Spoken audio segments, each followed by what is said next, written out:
to the Toastmasters Pathway Innovative Plan.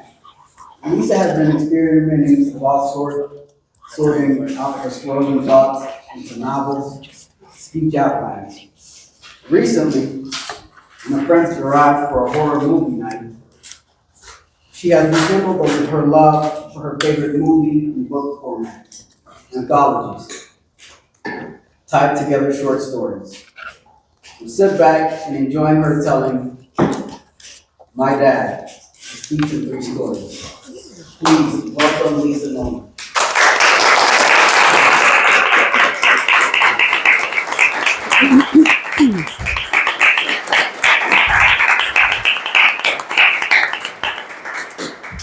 Hello and welcome.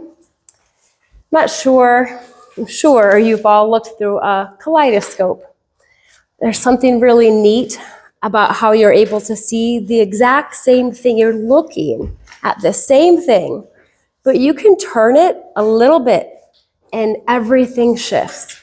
And memories are like that, where we're looking at them in one way, and then as we grow, as we shift, those memories shift, and what we see in them shifts.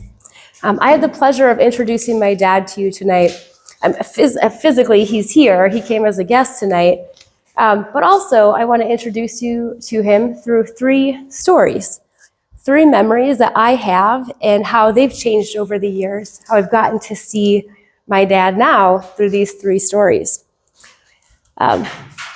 So first, I want to take you back to 1989, a familiar year with nachos and for Matt.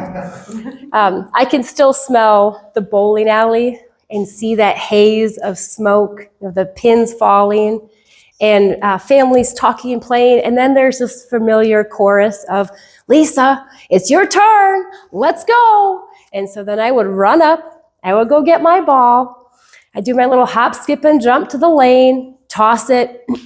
And did the pins go down? Maybe, I don't know. I was already on my way back. I just wanted to come back for the high fives. Way to go, Lisa, woohoo!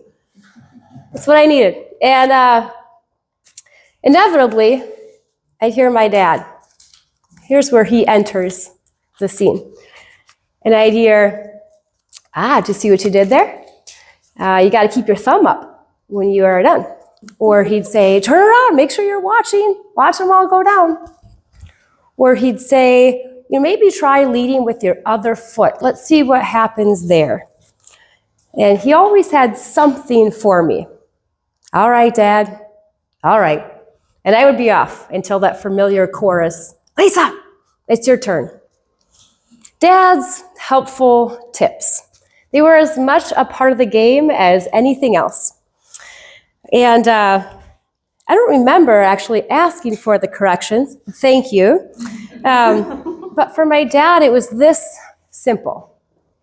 If you could have help, wouldn't you want it? If you could get better, wouldn't you want to? And that's something that Dad has taught me my whole life. And maybe I didn't see it right then, but Dad gave me this gift of always growing and showing me what it looks like to grow. I don't know if he always had that, but I know that when him and my mom had started going into business, they really, this bookshelf in our house would fill up and overflow with self-help books. I grew up with that mentality of growth over performance. It was a really beautiful thing. And I step back and I wonder if he knows now how much I value that in my life, how much I look for it in everything that I do, and how much it's helped me. How when I go bowling with Tracy, I'll go. Even though she has her own ball and her own shoes, I'll go. Because I'll come back every time from that line and I will ask her, what can I do better? What did I do wrong? Now let me take you to 1994, the day before the school science fair, and I was entered for the inventions category. I had some very epic ideas, but nothing to show for it. Day before, and all I'm thinking is, how can I possibly pull this one off? Enter my dad. The way that I remember it, he swooped in We worked through these ideas late into the night. We pulled it together, and I showed up the next day with a backpack burglar alarm. The way that it worked is the unsuspecting fool would go up to the backpack, and if you tried to open the zipper, it would break a circuit, triggering a voice recorder. And there would be this booming voice from my dad going, "Warning, warning, back up." I won first place in my category. But how embarrassing to go time after time pulling projects together at the last minute. I did that for a long time. And I'd be getting ready for bed. I'd be jolted with the thought of, that's due tomorrow. It was tough. And I'm so grateful that I can remember that moment as one of victory and one of creating with my dad, because he didn't berate me for not having it done right away. He didn't shame me. He saw me and he understood and he helped me. And I would go on to experience decades of this where I would have to build a skill set of equanimity. I would need to learn how to do these last minute solutions. And eventually I earned myself an ADHD diagnosis. That surprised nobody at all. But I wonder if he knows how much that day I needed his engineering mind. Mostly I wonder if he knows how much I needed that restored belief in myself to be able to overcome failure and to extend myself the grace that I saw him extend to himself over all these years. And then, let me bring you to 1998 at 6:52 p.m. I was supposed to be ready 20 minutes ago. And here I sit, I'm still straightening my hair, and because I optimistically assumed that I would be getting ready faster than any time I ever have in my entire life, I already told my friends that I was just about ready. And so they were walking in the door, and I still had about 20 minutes left, probably 25, if I'm being honest. So enter my dad. Goes, "Hey, how are you girls doing? It's so good to see you. I haven't seen you since the trip. Oh, you haven't seen the albums? You haven't seen the pictures? Come on, sit down." And he brings the album out. And what ensues is 20 minutes of walking through every experience we had, grandiose visions of the beauty that we saw on this trip. And I came out after getting ready. 20 minutes later, we slipped out. And I wouldn't say that was the last time that that happened. My friends got very comfortable talking and spending time with my dad.